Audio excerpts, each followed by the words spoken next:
Tässä on Hannu, joka vastaa kaupungin uuden traktorin kilpailuttamisesta. Koska Hannu ei vielä ole kuullut tarjoavan sähköisestä kilpailuttamispalvelusta, hän tekee kilpailutuksen perinteisesti alusta alkaen ja hitaasti. Säädettyään viikon Wordin, Excelin ja sähköpostin kanssa, Hannu julkaisee vihdoin valmiin tarjouspyynnön. Tarjoukset saapuvat, kirjekuoret avataan ja alkaa tarjousten arviointi. Useista tarjouksista puuttuu liitteitä ja pakollisia tietoja, joten Hannu joutuu pyytämään täydennystä dokumentteihin. Tarjoukset on viimein saatu arvioitua ja Hannu voi aloittaa hankintapäätöksen työstämisen. Aikaa kuluu, sillä Hannu tekee kaiken käsityönä. Sitten Hannu saa kirjeen. Voittanut tarjous oli puutteellinen ja kilpailutus viedään markkinaoikeuteen. Oikeuskäsittely kestää vuoden, kilpailutus on uusittava ja Hannun kaupunki on koko vuoden ilman traktoria. Tässä on Hanna, jonka vastuulla myös on oman kaupunkinsa traktorin kilpailutus. Hanna päättää toteuttaa kilpailutuksen internetissä toimivalla tarjovan sähköisellä palvelulla. Hän löytää palvelun tarjouspyyntökirjastosta sopivan ja hyväksi testatun tarjouspyynnön. Hanna määrittää vain ajankohdan itse, muut kilpailutukseen liittyvät tiedot kopioituvat automaattisesti. Tarjouspyynnön laadintaan kului 10 minuuttia. Koska aikaa oli varattu viikko, on Hannalla aikaa lähteä lomalle. Kun Hanna palaa lomalta, on tarjousten jättämisaika umpeutunut.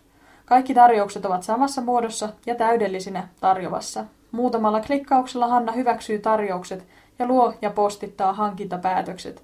Tähän kuluu 10 minuuttia ja Hannan työaikaa säästyy jopa 80%. Hannan kaupunki pääsee hankkimaan uuden traktorin ja kaikki ovat tyytyväisiä. Tarjovan sähköiseen kilpailutuspalveluun pääset kirjautumaan osoitteessa www.tarjova.fi. Kirjautumisen jälkeen näet listan omista kilpailutuksistasi. Uutta kilpailutusta pääset luomaan Luo uusi tarjouspyyntö -painikkeesta.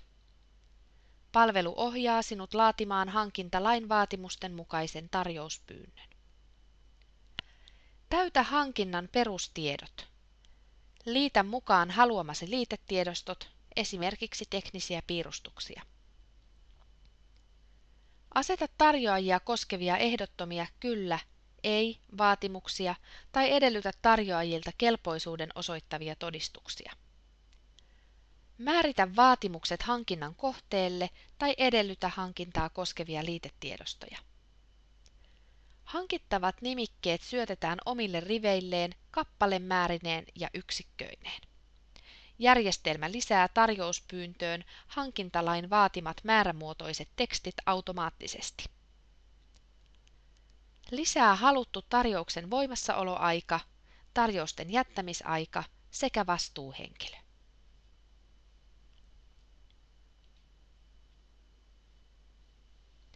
Kun tarjouspyyntö on valmis, palvelu pyytää sinua vielä tarkistamaan tiedot.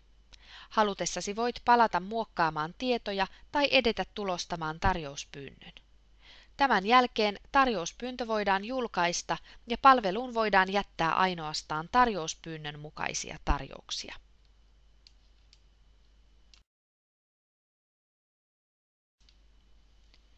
Tarjoajat voivat tulostaa tarjouspyynnön ja kaikki liitteet suoraan palvelusta. He voivat esittää tarjouspyyntöön liittyviä tarkentavia kysymyksiä, joihin hankintayksikkö vastaa palvelun avulla, kaikille yhtä aikaa. Koska palvelu ottaa vastaan vain tarjouspyynnön mukaisia tarjouksia, myös tarjoajat tietävät, mitä tietoja tarjoukseen vaaditaan. Kun tarjous on valmis, sen tiedot voi vielä tarkistaa ja tulostaa ennen lähettämistä.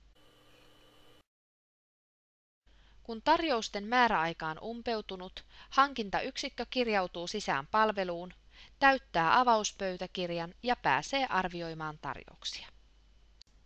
Hankintayksikkö voi nyt tarkastaa sekä tarjoajien kelpoisuuden että tarjousten sisällön ja hylätä tai hyväksyä tarjoukset. Kun kaikki tarjoukset on arvioitu, voidaan siirtyä tekemään hankintapäätös. Palvelu ohjaa automaattisesti laatimaan hankintalain vaatimusten mukaiset asiakirjat ja lähettää tiedon hankintapäätöksestä kaikille tarjoajille sähköisesti.